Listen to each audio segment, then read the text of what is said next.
أنا الآن السيد محمد المقراني، محامي وباحث قانوني من باريس. أهلا بك سيد المقراني. ما الانطباع الأولي حول تشكيل هذه الحكومة بشكل عام؟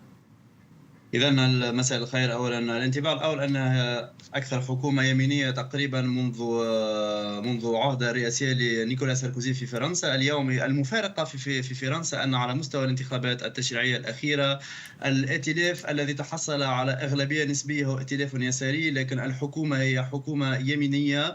من يقود الحكومة هو أكثر حزب أقل على مستوى الجمعية الوطنية. إذا حزب الجمهوريين على مستوى الجمعية الوطنية لديه 47 مقعد من مجموع 577 نائب في البرلمان الفرنسي.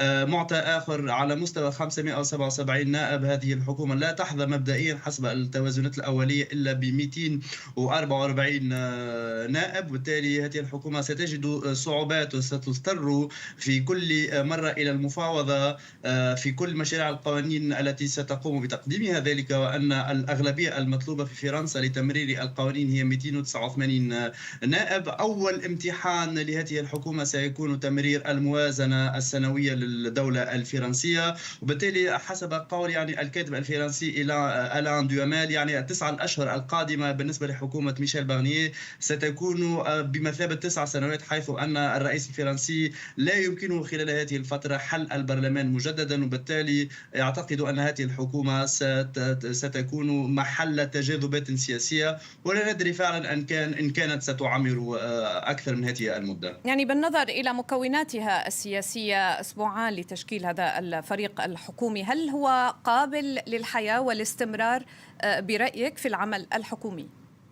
هذه الحكومة إذا إلى حد الآن قابلة للمواصلة في ظل في ظل رضا التجمع الوطني، حزب جوردان بارديلا ومارين لوبين عنها. بالتالي تعيين برونو غاتايو على مستوى وزارة الداخلية هو الأقصى أو الجناح المتطرف ليمين الوسط أي الجمهوريين، هو مغازلة من ميشيل بارنييه لليمين المتطرف لدعم هذه الحكومة. نشير كذلك أن برونو غاتايو هو من ساهم في إدخال تعديلات لا أقول متطرفة لكن متشددة على مستوى قانون الهجرة الأخير الذي تم رفض جزء منه على مستوى المجلس الدستوري.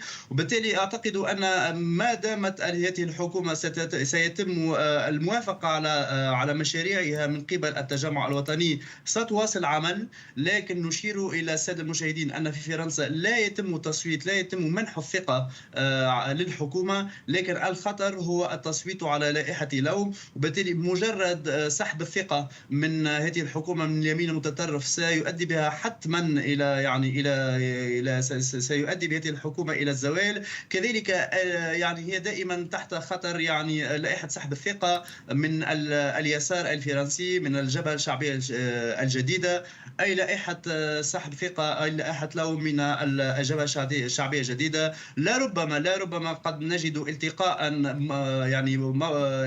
واقعيا على مستوى تصويت تحدثت سيد المقراني، تحدثت عن موضوع سحب الثقة. بعض الأحزاب بينها فرنسا الأبية وأيضا الشيوعيون سيصوتون بحجب الثقة. ما المتوقع من الأحزاب الأخرى بالنظر للخلافات داخلها؟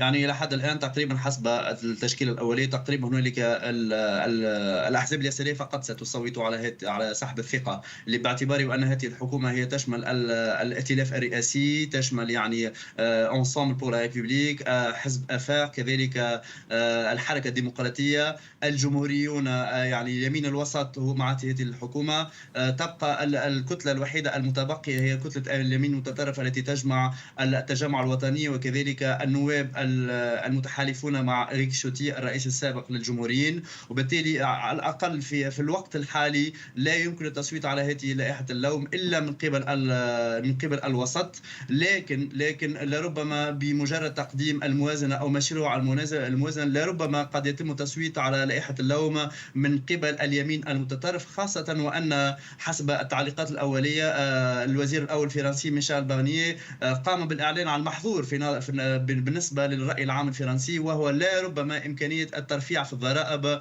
وأعتقد أن هكذا إجراءات لا يمكن الموافقة عليها من مختلف المكونات السياسية للبرلمان الفرنسي، سواء تعلق الأمر باليسار أو كذلك باليمين المتطرف. نقطة أخيرة يجب الإشارة إليها، أن اليمين المتطرف في التجمع الوطني لا ينتظر أن يصوت حالا أو يتقدم حالا بمشروع لائحة سحب ثقة، لكن ينتظر منه أن يراقب مبدئيا مدى ممارسة اليمين الوسط للحكم، ثم سيقوم بانتقاده، ثم سيقوم بتقديم لائحة لو حتى يبين للرأي العام الفرنسي أن هكذا إجراءات لا يمكن تبنيها في علاقة بالهجرة إلا من قبل اليمين المتطرف. بالتالي مبدئيا هذه الحكومة في المعارضة الواضحة سيد المقراني، اليسار فقط. بالعودة إلى المراحل التي تنتظر هذه الحكومة، يعني لنركز قليلا عليها، بداية من الاجتماع المنتظر مع الرئيس الفرنسي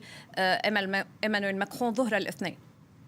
يعني أول اجتماع أولا سيتم التعرض للمشروع الموازنة الفرنسية، كذلك حتما سيتم التعرض إلى يعني مسألة عجز الموازنة للدولة الفرنسية في ظل ما أشار إليه محافظ البنك المركزي الفرنسي خلال الأسبوع المنصرم، أن الوضعية خطرة وخطرة للغاية.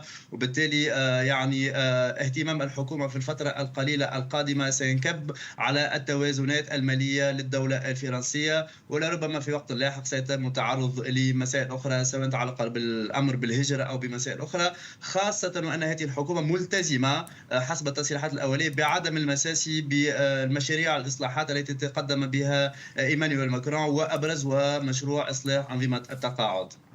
شكرا جزيلا لك السيد محمد آدم المقراني، محامي وباحث في القانون، كنت معنا من باريس. ومعنا الآن السيد